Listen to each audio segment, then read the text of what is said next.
Hello there, this is part 2 of the cage editing tutorial. In this part we're going to talk about cage editing multiple objects with one cage.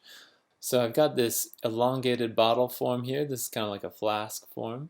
I've created a simple cylinder here over to the side. You can use any shape you want, but I recommend a simple solid like this, maybe a sphere or a cube, if you're going to be editing multiple objects with one cage. If you get too complex an object, it can bog down the computer. So we're going to start with this simple cylinder and make an array. So I'm going to make a rectangular array. I'm going to do 5 objects in each, the x direction and the y dimension. Only 1 in the z. And then for spacing, I'm going to switch to my top viewport so I can see this carefully. I want to have them pretty tightly packed for this project, but you can set them however you want. And now I want to group these together, so I'm going to select all of them and go to Edit, Groups, and click Group, or Command G on the Mac.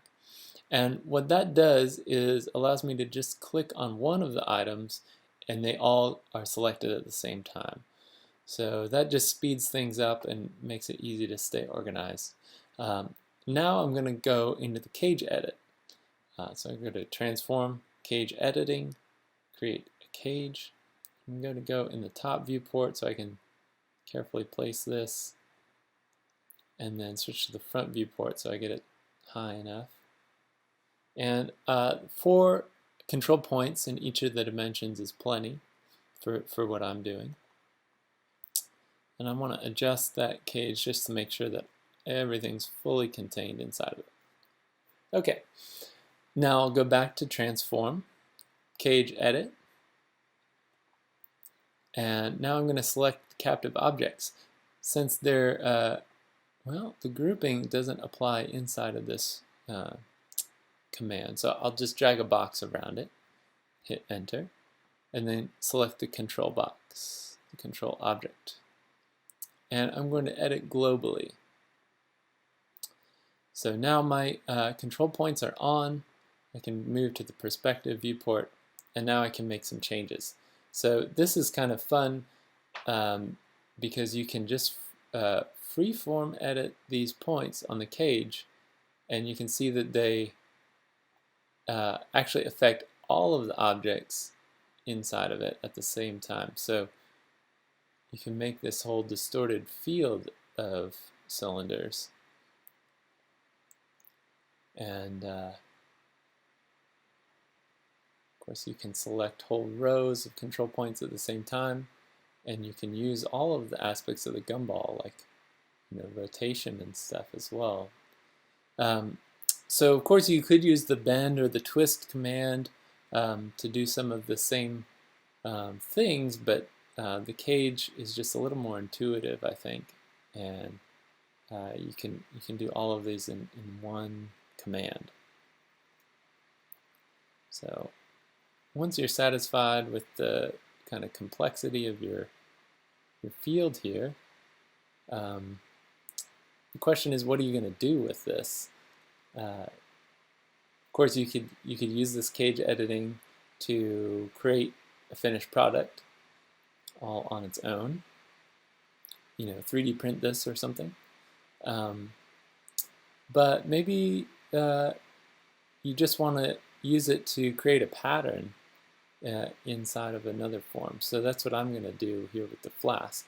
So once I'm satisfied with this distortion, you can see that the cylinders closest to the point that you're distorting have the most effect. So once you're satisfied with that field, you can turn the control points off. Go to Edit, Control Points, Points Off.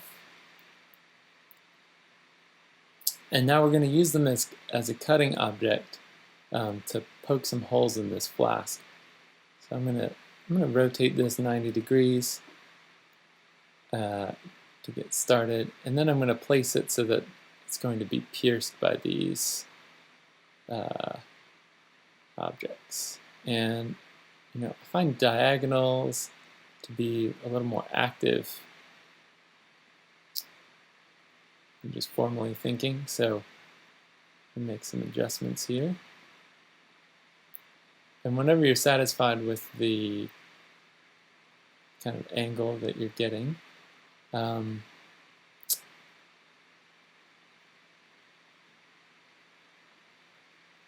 something like that, maybe. Okay.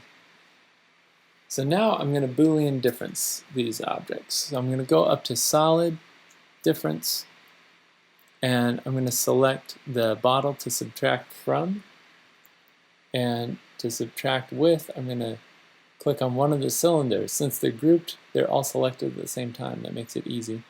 I'm going to hit enter, and hopefully this won't take too long. Sometimes this can really bog down Rhino, so we just have to be a little patient.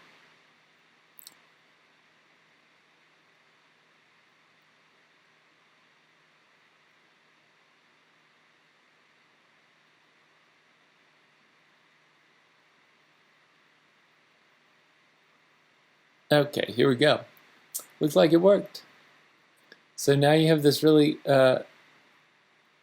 dynamic form that you would take you a long time to model that piece by piece, but using the cage edit with multiple objects can be pretty quick. So hope you enjoyed, and see you in the next tutorial.